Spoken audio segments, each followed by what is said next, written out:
ရုပ်ကလေးကနိုင်ငံသားသူလောက်ချုံးနေပြီမဲ့မြန်မာတန်စင်တချင်းတွေကိုတီဆိုတဲ့အခါပိုင်နိုင်လာတဲ့ Korea Idol မလေးပရိသတ်များအားလုံးပဲမင်္ဂလာပါရှင် Top Celebration ကနေပြီးတော့ပြန်လည်ကြိုဆိုလိုက်ပါရရှင်အခုလက်တလော TikTok မှာရေပန်းစားနေတာကတော့ရုပ်ကလေးကနိုင်ငံသားသူတယောက်လိုချုံမောလာဖနေပြီးတော့မြန်မာတန်စင်တချင်းတွေကိုဆိုပြနေတဲ့ K-pop idol မလေးပဲဖြစ်ပါရဲ့ရှင်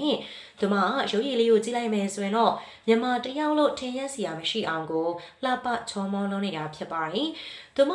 ရုပ်ရည်လေးလာတဲ့အပြင်သူမရဲ့အတန်ကမြန်မာတန်စင်တချင်းတွေဆိုလိုက်တဲ့အခါမှာလည်းတကယ်ကိုဂယုဏတန်လေးနဲ့နားထောင်လို့ကောင်းတာဖြစ်ပါတယ်မြန်မာတန်စင်တချင်းတွေကိုတပုတ်တည်းမဟုတ်ဘဲနဲ့တော်တော်များကိုပိုင်မနိုင်တီးဆိုနိုင်တာကိုလည်းတွေ့ရပါတယ်မြန်မာတန်စင်တချင်းကတော့တော်ယုံတချင်းဆိုတတ်တဲ့လူတွေဆိုဖို့ခက်ခဲတဲ့တချင်းတွေလည်းဖြစ်ပါတယ်တော်ယုံအဆိုတော်တွေတောင်မှမြန်မာတန်စင်တချင်းကိုမဆိုနိုင်ပါဘူးဒီကောင်မလေးကတော့မြန်မာတန်စင်တချင်းတွေကိုအချီအချ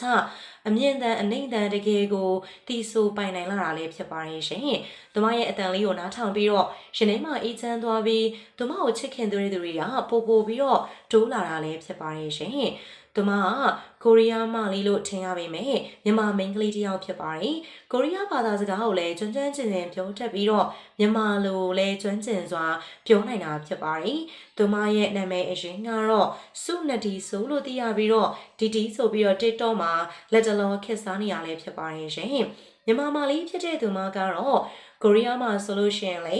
idol နေနဲ့ပွဲဥထွက်ခဲ့တာဖြစ်ပါတယ်။ New L ဆိုတဲ့အဖွဲ့နဲ့2024ခုနှစ်တုန်းကပွဲဥထွက်ခဲ့တာဖြစ်ပါတယ်။ Focus ဆိုတဲ့သချင်းထွက်ရှိထားတာလည်းသိမကြသေးဘူးဖြစ်ပါတယ်။ကိုရီးယားနိုင်ငံမှာနေတာအတော်ကြာနေပြီဖြစ်ပေမဲ့မြန်မာစကားကိုလည်းတန်ဖိုးထားတဲ့သူမရဲ့အလေးကျင့်ကိုတွေ့ရပါတယ်။သူမကမြန်မာစကားကိုတန်ဖိုးထားရုံသာမက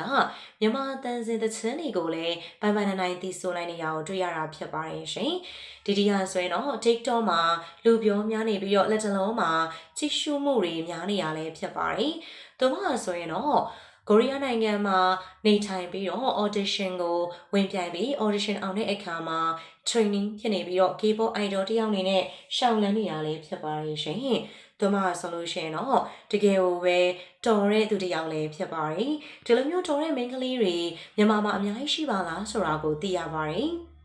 ဒီလိုမျိုးပဲနောက်ထပ်လည်းမြန်မာနိုင်ငံဖွာအနုပညာရှင်ဝင်နေအများကြီးရှိပါတယ်မြန်မာနိုင်ငံမှာတင်မဟုတ်ဘဲနဲ့နိုင်ငံသားထီကိုပေါက်ရောက်ပြီးတော့အောင်မြင်နေတဲ့မြန်မာလူမျိုးတွေအများကြီးရှိပါတယ်ဒီကလည်းအဲ့ဒီထဲကတယောက်ပါဝင်ပဲဖြစ်ပါတယ်ရှင်